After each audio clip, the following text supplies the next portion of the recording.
देवदास देवरही देवस्थान शिव मंदिर गौर के पावन पवित्र धरती पे यहाँ के वसुंधरा को प्रणाम करती हूँ। आज बड़ी शुभ दिन है, बड़ी शुभ अवसर भी है। छठ पूजा को उपलक्ष्य में छठ मैया के आज आशीर्वाद हम दोनों कलाकार पे हमेशा मदारी स्वर में लहर भरिया। और जितनी दूर मेरी आवाज आ रही इस प्रांगण में जितने जन बैठे हुए हैं, भगवान स्वरूपी जनता को एक स्वर में पहले की प्रणाम आशीर्वाद के चाह रहे। मालिक के दरबार में आल बड़ी जा, मालिक से ही विनती है कि हे प्रभु जैसे ये रोज बिटिया के नैया के पार लगावे लो, आज भैया के बिटिया के स्वर में समाज है। यहाँ के दीवारों के प्रणाम, टेंट वाले भैया के प्रणाम, लाइट वाले भैया के प्रणाम, मशीन वाले भैया के हाँ भैया सबके प्रणाम। यहाँ के दीवार के, यहाँ के देवथानी सबके मालिक के चरणों में प्रणाम। हे प्रभु रात भर नहीं आए, आप लोग के सहारे हो। और यहाँ के व्यवस्थापक महोदय, हमारे गार्जियन महोदय राम खिलावन यादव, प्रधान प्रतिनिधि जिला पंचायत सदस्य साहब जी की ओर से बड़ी सम्मान, बड़ी प्यार दुलार रहा। एक फोन कैलन भैया हमने कली की भैया हमन कलाकार तैयार बने जा, बड़ी योगदान है, बड़ी सम्मान करेलन, हर कलाकारों को जोड़ी बनावेलन। ऐतिहासिक मंच नामी धरती हर साल के भांति इस साल भी विराह के आयोजन, विराह का कार्यक्रम रखल गई है, जिसमें कि 2 कलाकार बुलाए गए हैं। विराह का बड़ा सुंदर, बड़ा धुरंधर, बड़ा नामी कलाकार राजू लाल यादव मेहनत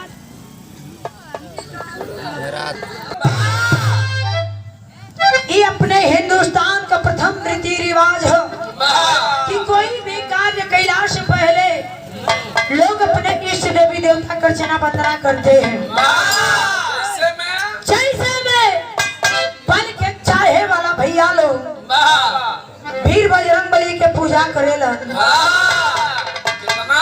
कहलन हे मालिक इतना पल दे दा पटकी दगल बगल वाला हाथ गोड़ टूट जाए।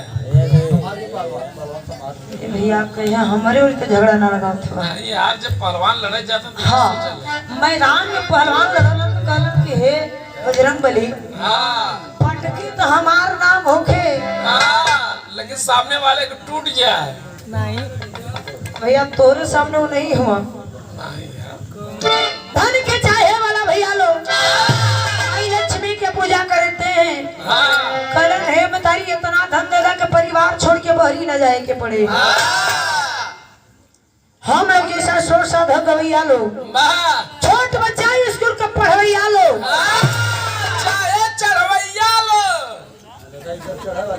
चढ़वैया का मतलब भैया ड्राइवर भैया लोगों से पूछे हाँ कितना चढ़ल है, ज्यादा बोला था। ड्राइवर भैया लोग स्टेरिंग पकड़ला से पहले कहलन हे माई दुर्गा जैसे चढ़ो तनी वैसे ही सही सलामत मिले तो तरबे में करी। बाल परिवार घर में कैसे संभाले? अरे बहुत लोग वैसे हम लोग सो साधा गवैया लोग छोट बच्चा नन्हे मुन्ने माँ बीरा वाली श्रद्धा विनती करीला हे मतारी तोहरे कृपा से रोज बिटिया गावे ले बजावे ले तू ही आज रही से पर्वत तो पर्वत से रही आपे बनावे लो। आज बिटिया का मनोबल ना टूटे ए माई, ये भैया बाबू लोगों के सामने आके नैया के घेर के पार लगा दिया। हालो हालो काबो काबो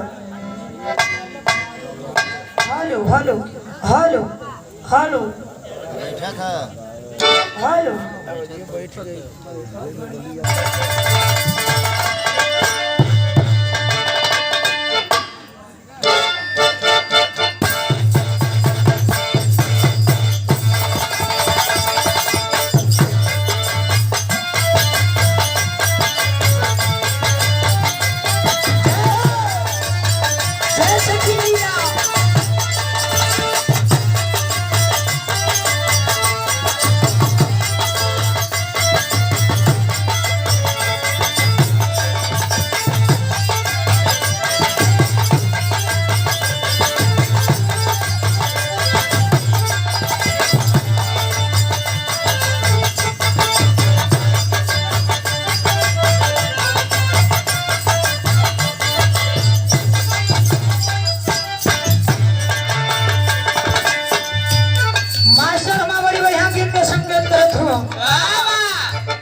साफ सुथरा गीत हो।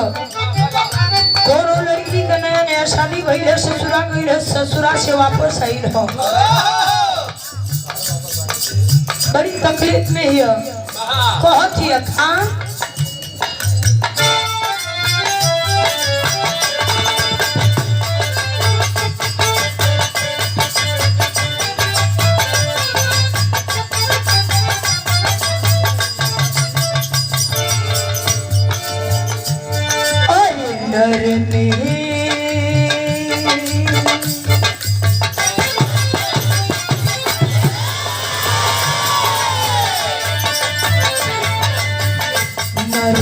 कलैया से पूरा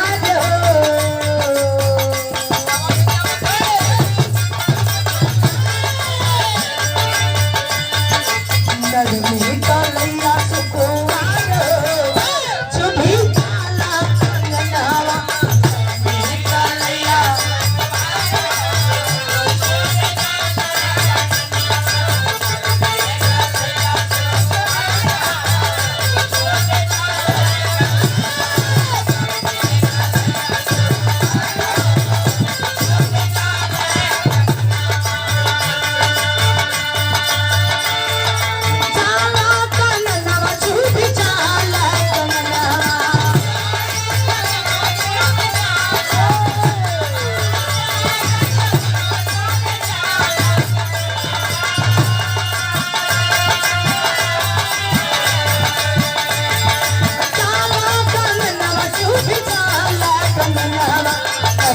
कलैया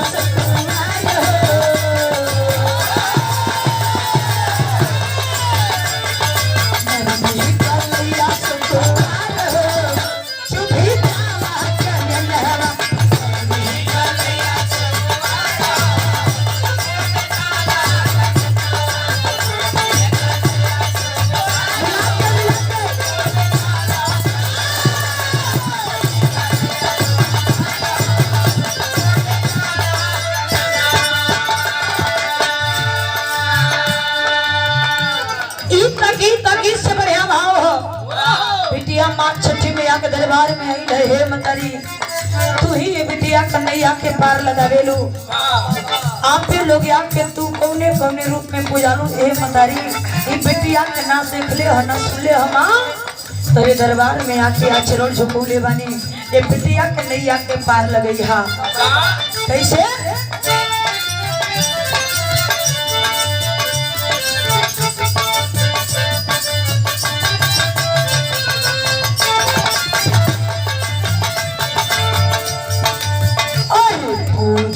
पायलिया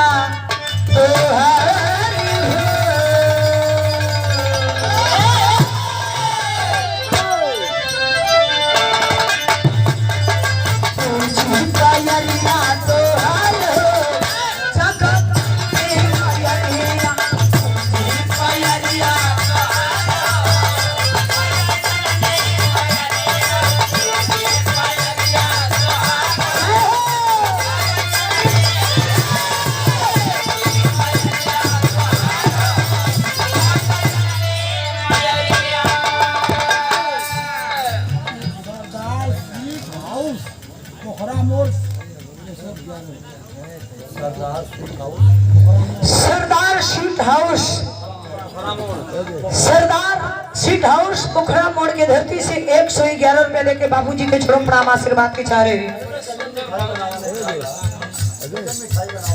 मिठाई तो नंबर 1 का बनावेलन बाबू तोरे मिठाई का स्वाद तो नंबर 1 का कब हो आवल यही वो देखकर मर्दन का शान है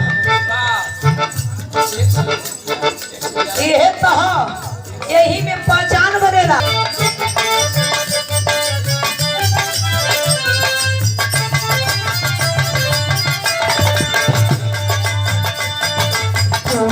पायलिया तोहार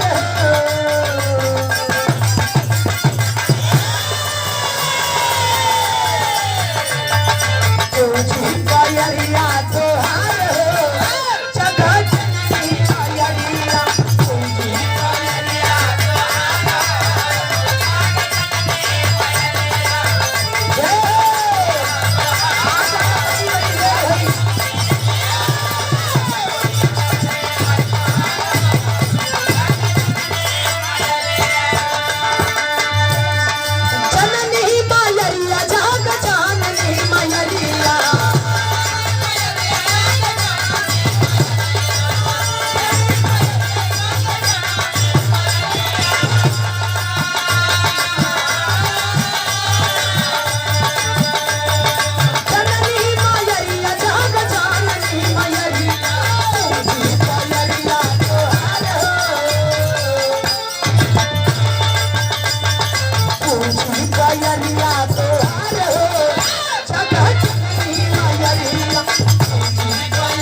आपको पाँव पूजे धने ये बिटिया के पास नहीं शक्ति हो ना तो भक्ति हो दिल से तो के पुकारो तनी माँ कहाँ भगाई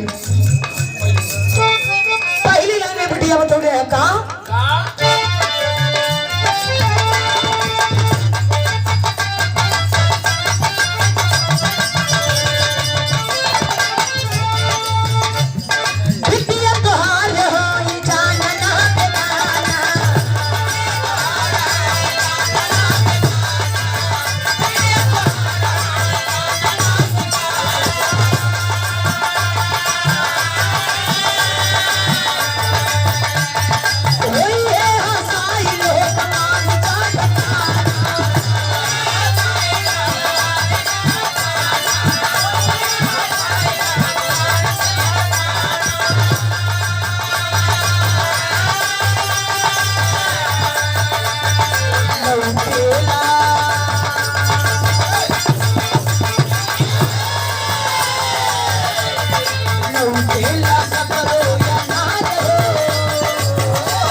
अंधेरा लौकत हो बहुत समझ में ना आवत हो कि बिटिया कहाँ जाई कौने राह पे ताकी दूसरी लाइन में बिटिया बतौले है का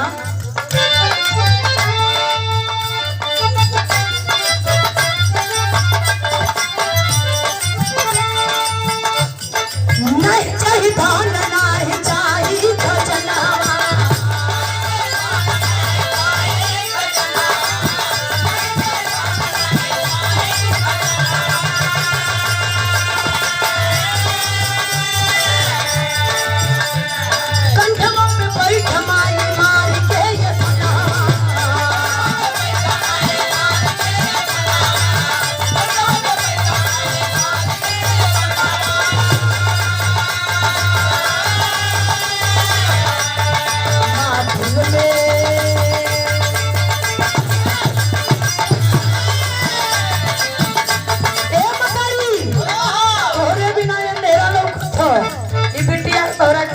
अरे माथे में कदम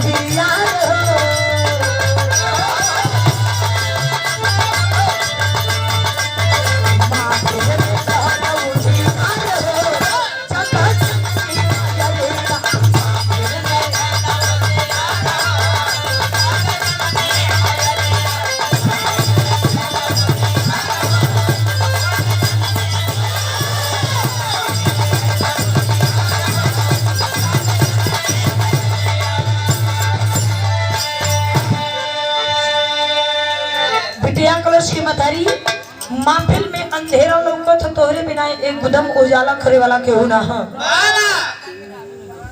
महल अटारी धन दौलत खजाना का करबे माई